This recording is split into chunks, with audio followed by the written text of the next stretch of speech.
vergessen. Inga, what kind of That is, yes. Now at this time of the day, we drop the freezing point. I would say on the glacier itself. That's a... Yeah. But otherwise, in the summer, it's really blue. Because then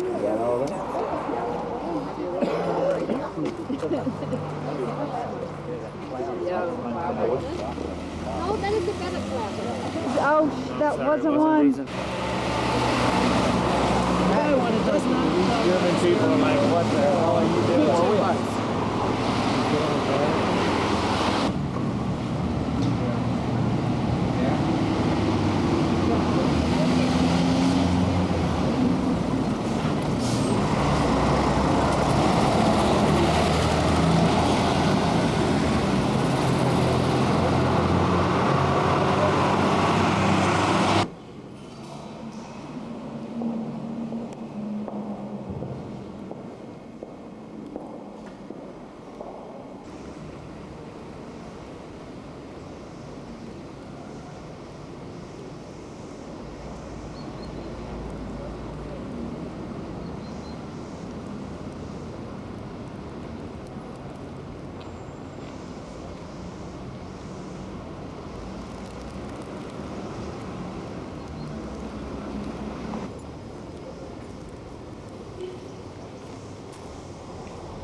Wait, is that? I should take that. And that one? Get a postcard. No, I'm gonna take a picture of this.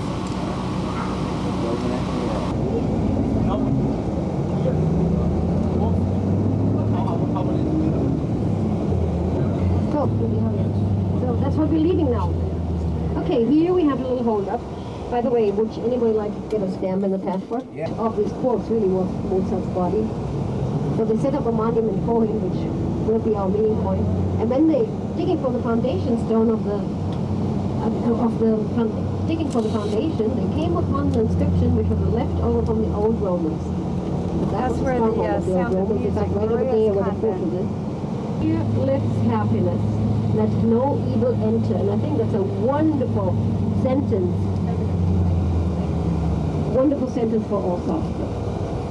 And the fort was founded at the beginning of Christianity here in the 7th century. Saint Virgil founded Salzburg, and he was related to her. It was his cousin. It was Saint Gertrude, and he has founded Nürnberg.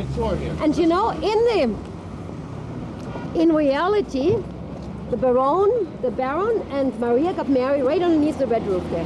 But when they made the film, they wanted to use that church, you know, for the site of the wedding, but the nuns refused. It's still a nunnery.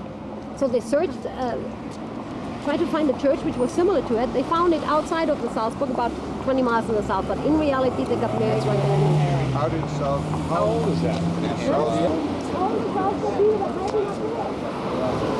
There was a little town on its own, on the top of the hill. Yeah, but it was,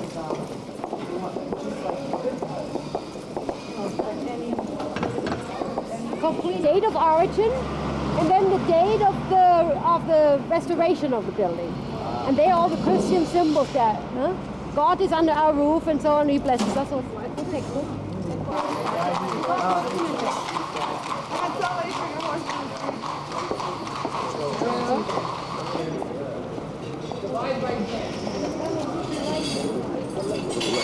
What's that straight ahead, Inga?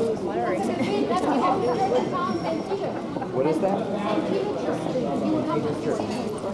When you said a pen, I picture something small like this. see, I'm thinking the wrong When I thing, saw that place, it blew my mind. Inga. Huh? I'm thinking this is the convent. Whoa. Don, you're walking in front. In front of who?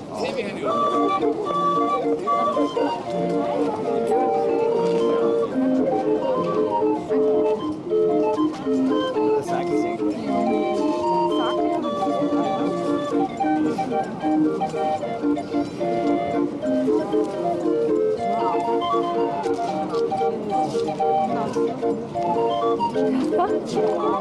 this Mozart Square? No, this is the cathedral. Now this cathedral. Come on, we will never make it. John. I'm supposed to yell at you? And look, it's the largest church in town. 10,000 people fit in. It's a cathedral.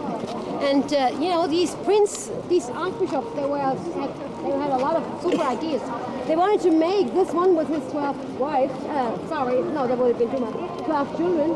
He wanted to make Salzburg the north of the Rome of the north. He wanted to build a cathedral bigger than St. Peter in Rome. He started. He died over it. His successor continued, but on a more modest square. He had actually the plan to fill the whole square towards the north was his church. The entrance to the She sang, she realized she was late, and you know, the film sort of did it a bit. She climbed over the walls of the convent.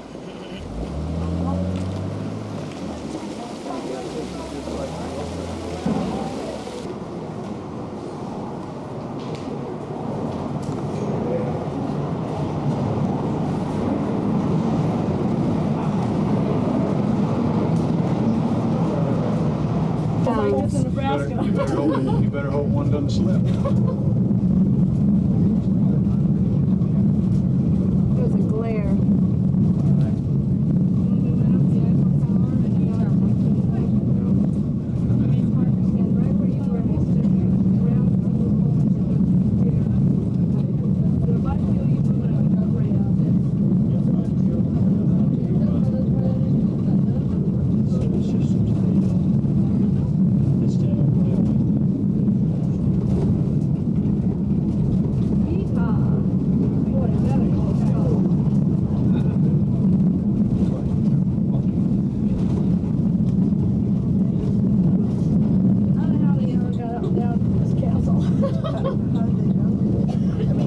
They just had to bring stuff up by rope or something. I mean, horses take it.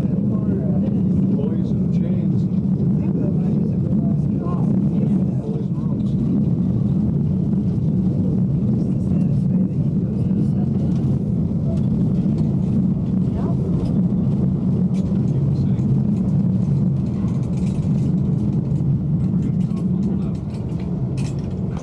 Salzburg.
Da schaut es vorbei.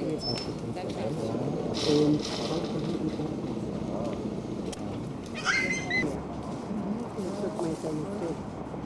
There's the hill where they filmed The Sound of Music with Maria singing The Hills Are Alive. It's right up there on top. It's where that was filmed.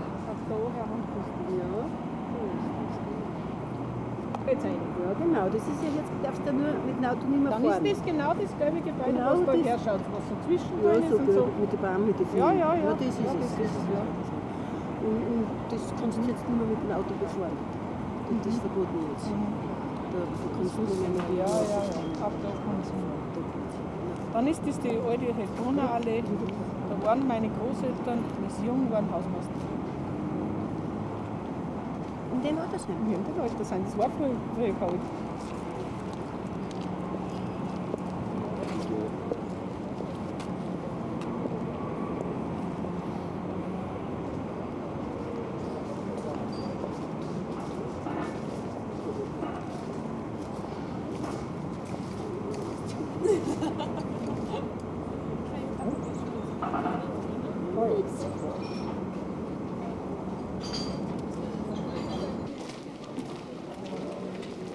This is a fortress in Salzburg, the largest remaining fortress in Central Europe. Oldest remaining fortress in Central Europe.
Good view of the convent. This is a convent where Maria was from, and this is where they married. But they wouldn't let them film here.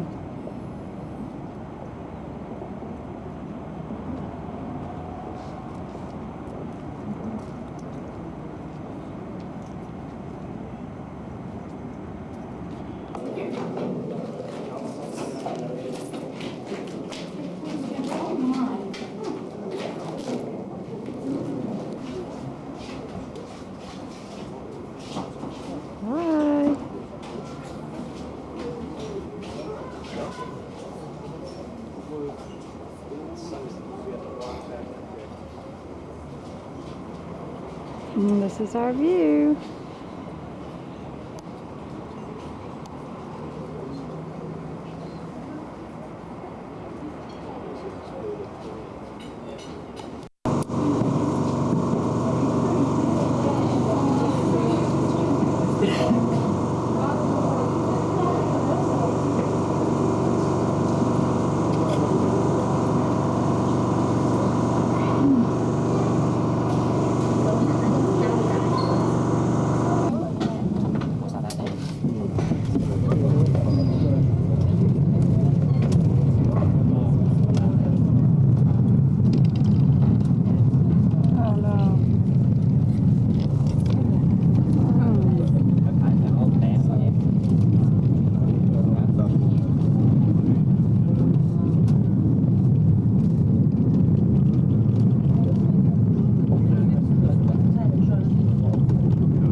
I don't want to mess with the pants because she's still in between. No. No, it just can't. So where is it? Skirt.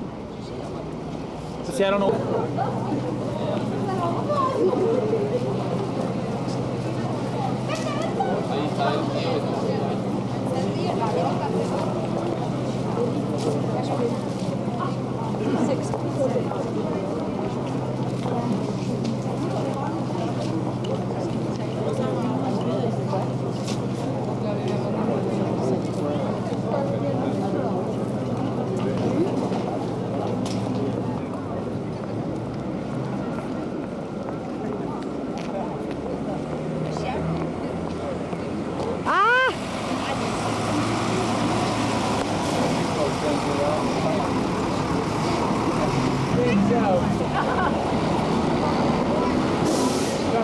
a trophy.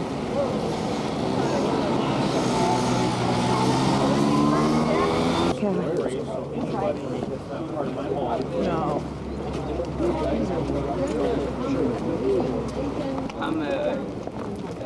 The guard tower and the fence, this is all original. This is where the SS stayed. I think it's so beautiful. It is. It really means something. I can, you know, it tells me something, don't you think so? Mm-hmm. All these, the barbed wire, then the skeletons, these people in agony, you can really tell. I think it's a beautiful modern sculpture.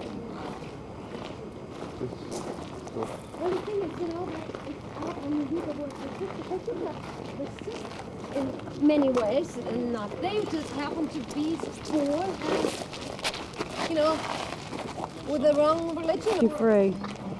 See? You see from the other side. This is the good day, right? This says work will set you free. Oh, excuse me. So this is like an entrance?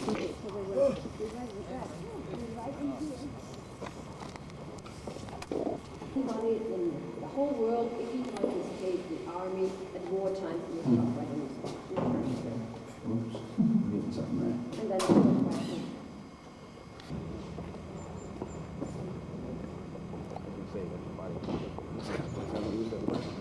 Yeah. It's 60. It was accommodated for 60. I mean, Everybody early- just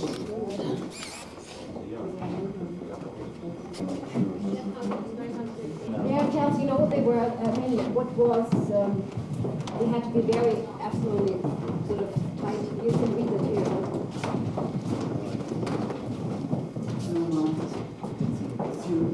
Sometimes they just pulled out the.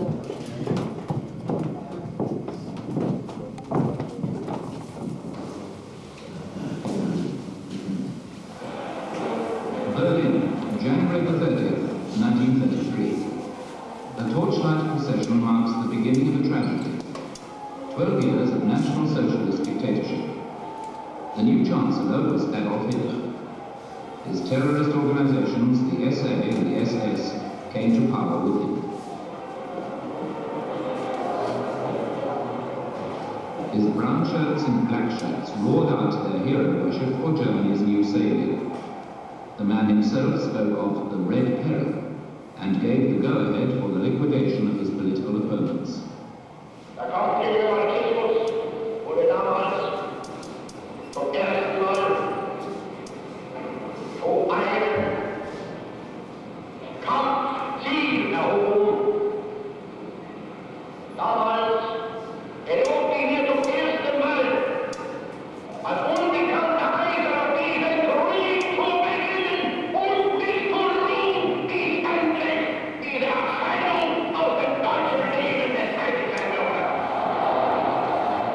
The opposition, socialists, communists, Christian and liberal politicians, trade unionists, journalists, were arrested and thrown into prison. The wave of arrests and political persecution gathered in momentum a month later when the Reichstag burned down, giving the Nazis yet another pretext to ferret out the allegedly communist culprits. The so-called decree for the protection of state and nation formed the legal basis for this wave of terror and marked the end of human and civil rights in the country. From now on, any German could be imprisoned without being sentenced by a court of law, could be taken into so-called protective custody. Soon the effects of the newly passed Empowering Act began to be felt. The prisons would no longer accommodate the flow of new prisoners. On March the 21st, 1933, the Munich press announced the opening of the first concentration camp near Dachau. In the years that followed, organized resistance to Hitler and his police state grew. In reply, police terror was increased. In his many speeches, the propaganda minister Goebbels hammered away at the Jewish question, which he described as the Jewish peril, and promised his listeners that the time would soon come when Germany would be free of the Jews and their influence. His patience, he said, was at an end. Einmal wird unsere Geduld zu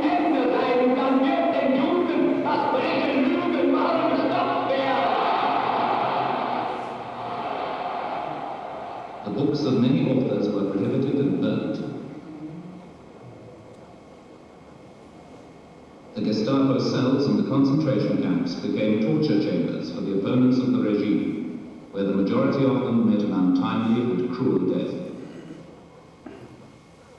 The measures taken against the Jews increased in severity. 1935 saw the passing of the Nuremberg anti-Jewish laws. The Kristallnacht in 1938 marked the beginning of the systematic liquidation of these citizens. On November the 9th, Jewish shops and businesses were plundered, synagogues destroyed, and Jewish houses and schools set on fire. Thousands of Jews were arrested at random and sent to the concentration camps, 12,000 to Dachau alone. In March 1939, following the annexation of Austria, German troops marched into Czechoslovakia. In September of the same year, the Germans invaded Poland. The Second World War began.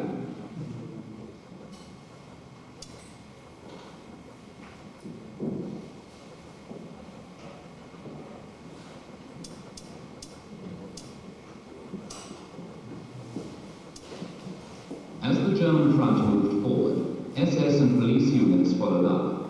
They liquidated the Jews and the political and intellectual leaders of the subject peoples, unless, of course, they were prepared to collaborate.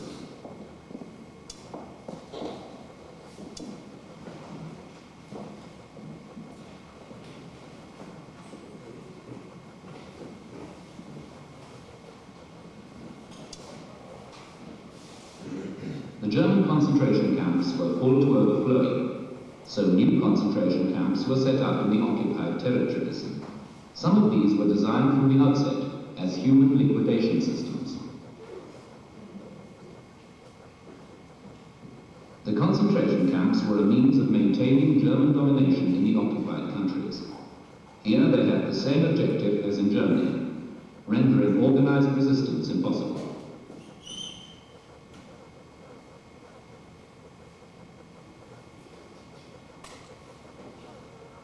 What went on in the concentration camps?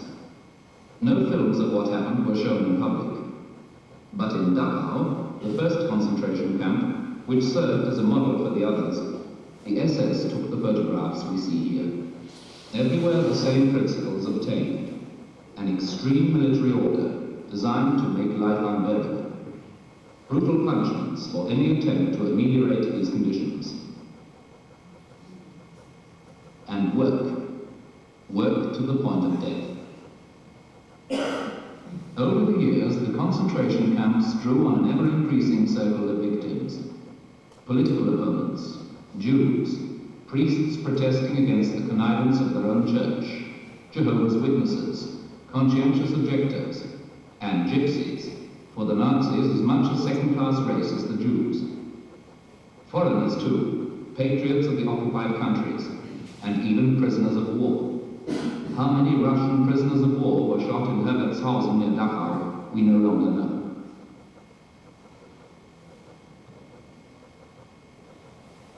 In the course of the war, the concentration camps were systematically developed to form a reservoir of slaves.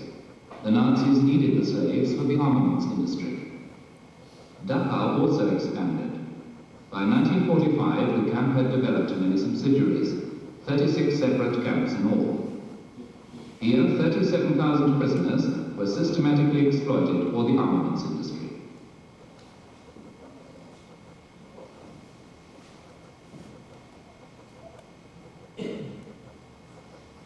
Dachau quickly became something of an institution as an internment camp for people imprisoned on religious or political grounds.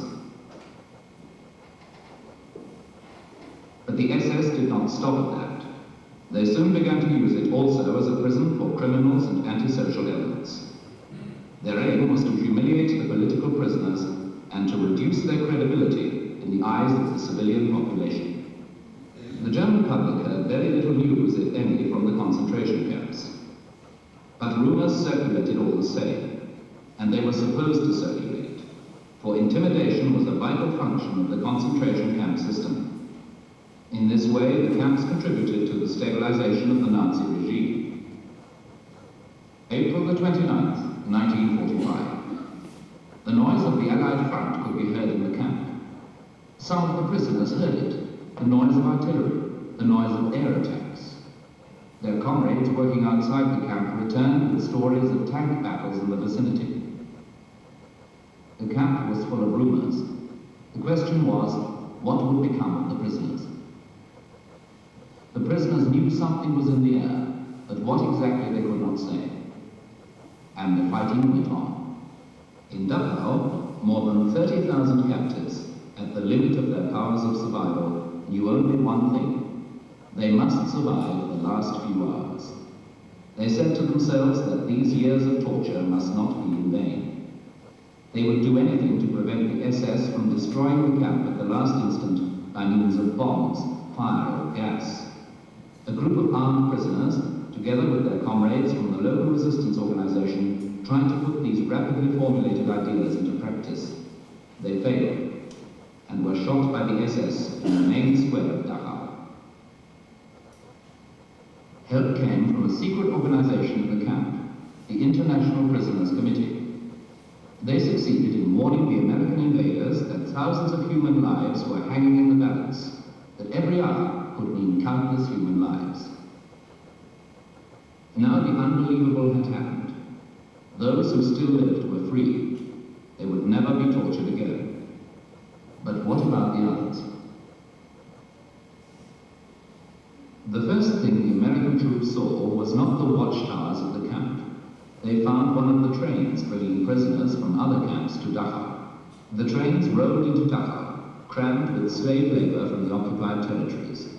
They were underway for days, for weeks, without food for the human cattle they carried, without aid for the sick, without pity for the dying, without burial for the dead.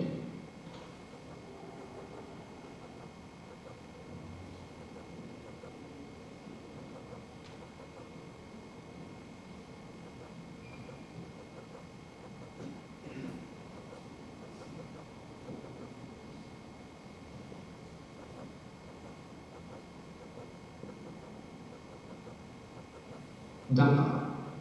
Anyone who was sent there had to give up three things at the portals of the camp: his property, his rights, and his human dignity. When the gate closed behind the prisoner, he became a mere number. The daily roll call made this clear. Here the prisoners were counted and assigned to their daily fate.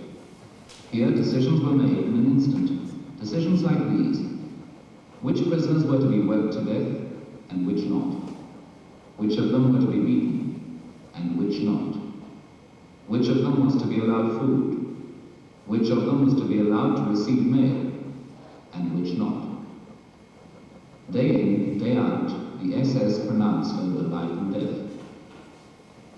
They had innumerable human lives on their conscience, yet they would have had even more had not many prisoners, always at the risk of their own lives, helped others.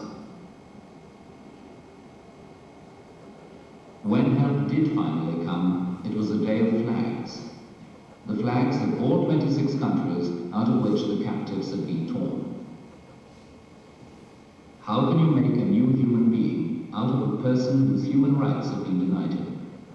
What was the life of the concentration camp prisoner really like? First of all, food.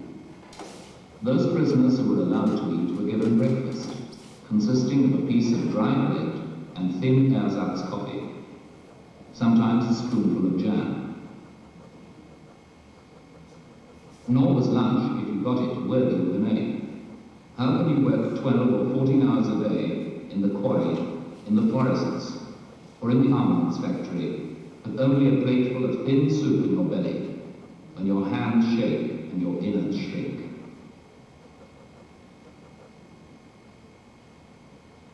Such was the condition of all the prisoners in the camps. But if hunger had been the only problem, more would have survived. There were other dangers to survival as well. The inmates were by now well acquainted with the diseases common to all people living in such conditions, such as dysentery and scrofula. But typhus was something far more terrible. Wherever it had come from, perhaps brought in by a batch of new prisoners, perhaps the result of overcrowding, 400 men were squeezed into rooms designed for 50, and also lack of hygiene, for months nobody had a fresh change of clothes, it was clear to all that death was only just around the corner.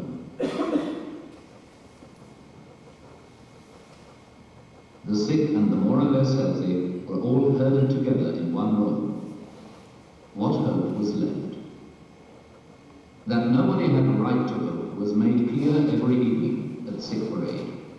There were sick people in every hut, and they all had to attend sick parade, which consisted of insults and beatings. How can a sick man recover when he is systematically deprived of hope? In the last 4 months in Dachau, more than 13,000 people died. They died of hunger, tuberculosis, typhus.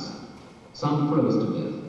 Others did not survive the tortures to which they were subjected. In the month of May 1945, another 2,226 inmates died, but they died after they were liberated. Small wonder that those who survived had a tale that was too terrible to tell.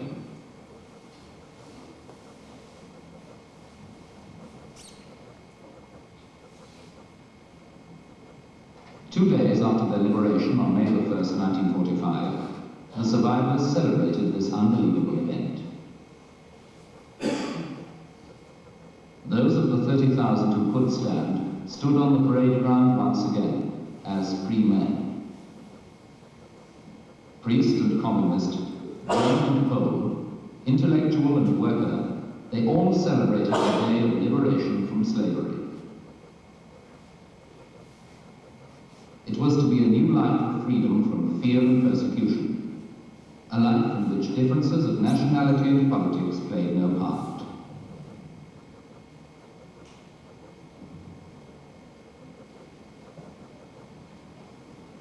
All these people had been slaves, slaves of a system designed to destroy human dignity.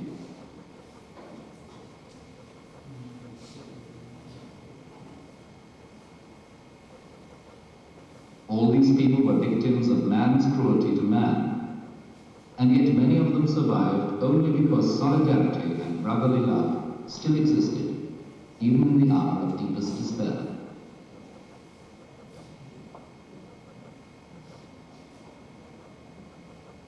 The hardest hit were the Jews. Following the Nazi proclamation of the final solution, all Jews were destined for extermination. The few who survived had only the armaments industry to thank, for the armaments industry needed manpower. In Dachau, the Jews lived in special huts. They were always given the hardest and dirtiest work, and they always came in for the worst maltreatment. The life of a Jew was worth nothing at all. Nobody knew how many Jews there were in the camp at any one time. They were continually being carted off to other camps. Most of them died in the gas chambers in Auschwitz.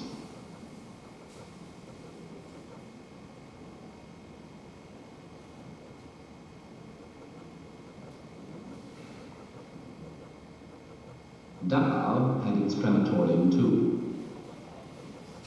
When it could no longer handle all the corpses to be burnt, a second was built, and a gas chamber.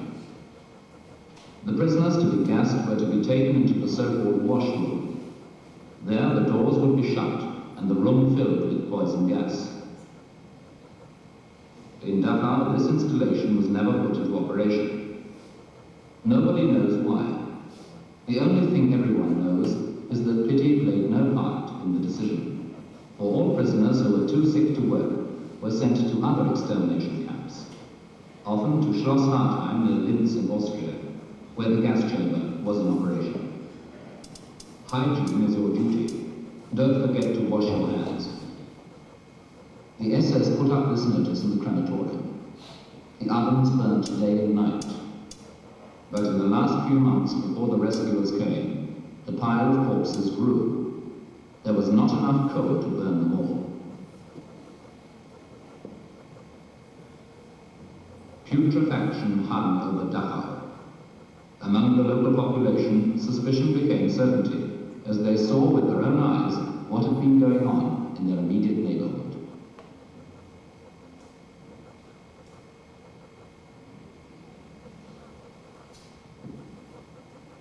The local inhabitants were not all unfriendly. Sometimes they would give the prisoners working outside the camps a piece of bread, or at least a sympathetic look. But now they knew the whole truth, and they knew what the name Dachau would always mean to the outside world.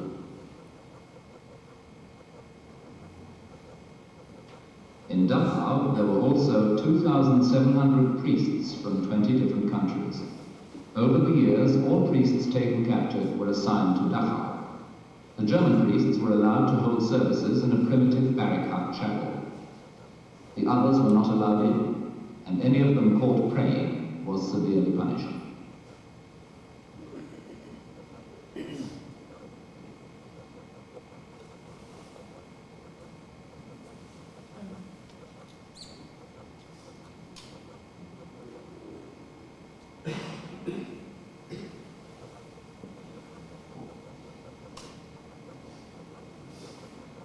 They said that Dachau was not an extermination camp, but a protective custody camp. Anybody who believed this would easily have been disillusioned after visiting the camp. 206,000 prisoners were registered in Dachau between 1933 and 1945. 31,951 deaths were officially recorded during this time. What these figures do not reveal is how many Soviet prisoners of war were shot here, how many people were sent to Dachau by the Gestapo for special treatment, in other words, execution, how many people died during the evacuations and death marches in March and April 1945, and how many thousands died in other ways. In the 2 months before liberation, 4,318 died, and were buried in 8 mass graves near Dachau. After liberation, the dead were carted off to Dachau Cemetery by the local farmers. 2 mass graves were filled, one with 1,879 dead, the other with 1,268. These are the figures we know, but how many more were there? How many without a name?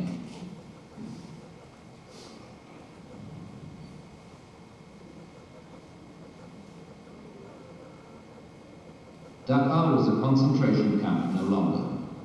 The SS and their helpers had run away, had been shot or imprisoned. Their dogs, much better fed than any of the prisoners, could no longer be set onto defenseless human beings. Food was still in short supply. At the end of the war, hunger reigned throughout Europe. And joy of liberation was tempered by uncertainty and fear. What would the prisoners find when they returned home? What had happened in all the years of separation? And above all, the question, how could they ever come to terms with what they had gone through? Nobody who is imprisoned in Dachau can ever forget. Those who survived swore that the time they had spent there should never be lost and forgotten, that everything must be done to ensure that there can never be another Dachau.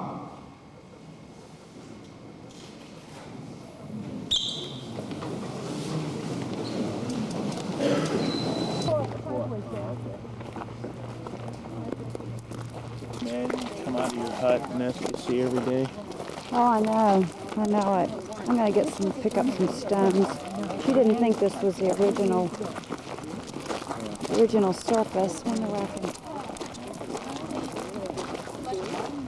It's like my rocks. That stone blew me away. Huh? That stone blew me away. I know. The book I read had a lot of inserts, pictures, it was pretty much the same thing. I can't believe. They just... See, they didn't use the gas chambers here. They also experimented with trucks. They would put people in the back of trucks and gas through the exhaust, and they would drive them around for about 4 or 5 hours. They also tried that. I mean, they really came. They didn't have enough. This wasn't here. This was Auschwitz and some of the other ones. They didn't have. They just ran out of time. It was like, we're running out of time. We've got to hurry up and kill these people. And they did the trucks. That was another way. that they did. Yeah, the Americans not ended the war, he could have won. Yeah. Oh yeah. Very. Yeah, that Yeah. was the straw that broke the final when the Japanese attacked. We came in full force. You would have. Oh, because he was on the verge of taking over England. Yeah, England was just But see, there was talk, but nobody believed. You know, when word would come out of what was going on, you know, people wouldn't believe it either. It was like, that can't be happening. Yeah, you think it could be. And the townspeople didn't. They don't. You know, it was war. Why you would have thought maybe Hitler would have tried to stop Japan from getting us into it. But you would have thought possibly Hitler would have tried to stop Japan from getting into it with us. Because he was the one who got into it. Yeah, I don't know what that, if it was just that he felt we were going to end up in it and he needed the Japanese allies to stand up and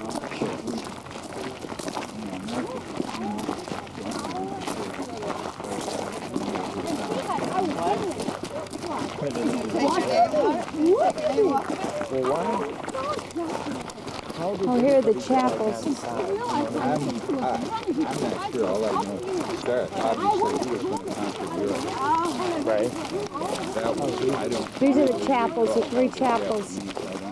This is always, I don't know, there's a Lutheran, a Catholic, and a synagogue. David, here, put this in. It's a little one. Far away from each other. Japan and Germany.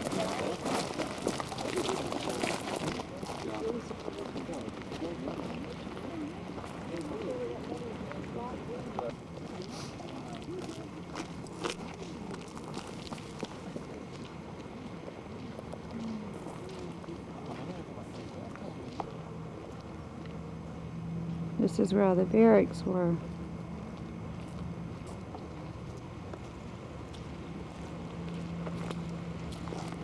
On his face already. And the third step was he had to go uphill, cross over all these barbed wire which was there. So that was the third one. And even if he had made that, he had to get over this electrical fence. And yet, this is practically impossible. And yet, practically every day somebody tried.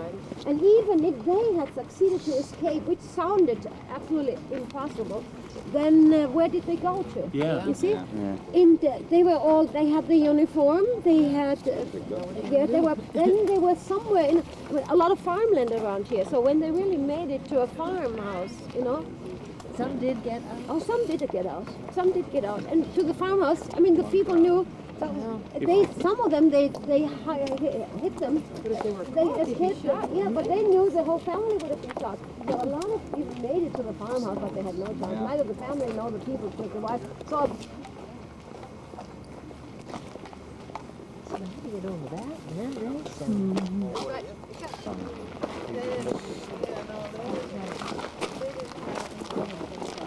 This is the crematory.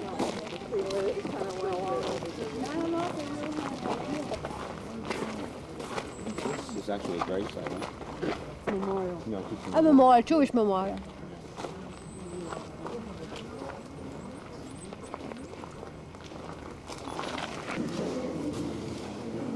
This is the crematorium.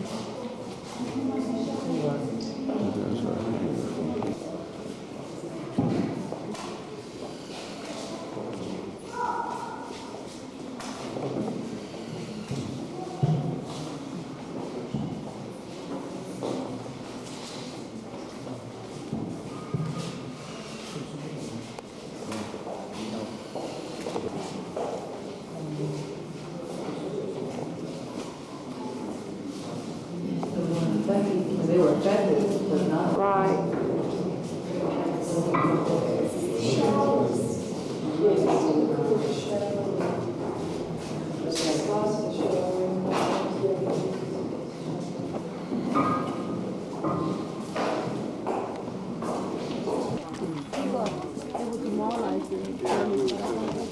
Did they just burn?